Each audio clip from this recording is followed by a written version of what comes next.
I had the unfortunate incident of standing next to a mom whose son committed suicide. I rushed to the hospital because it's her only son. And she was obviously, as expected, totally overwhelmed and totally just cannot believe that this has taken place in the first place. And I stood next to her. I didn't want to say much other than gently hug her and then just stand there as I pray and ask God to find her strength.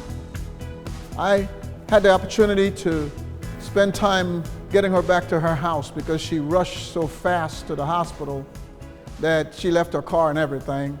And then by the time everything was done, most of the people had gone away.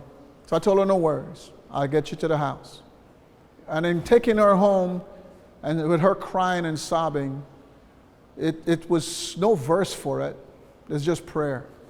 Many times we're there, and when God says things like stay sober, Peter would tell you that was a struggle. Watching people beat on Jesus, he basically gave up his fishing business. He doesn't have a job anymore. I mean, when Jesus Christ comes and finds him, he's out fishing. Where does he go? Silver and gold have I none, such as I have give I thee. That's what he's going to say later on. He's out of money. He's given up everything. Literally would say that in Matthew. He would say, hey, we've given up everything to follow you, when he was talking about the rich young ruler in Matthew chapter 19. So what do we do now, Christ? What do we do? Many times life brings us to those places.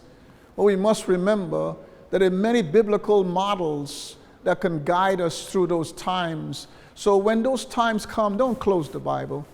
Don't walk away from God. Keep it open. Keep your heart focused on prayer.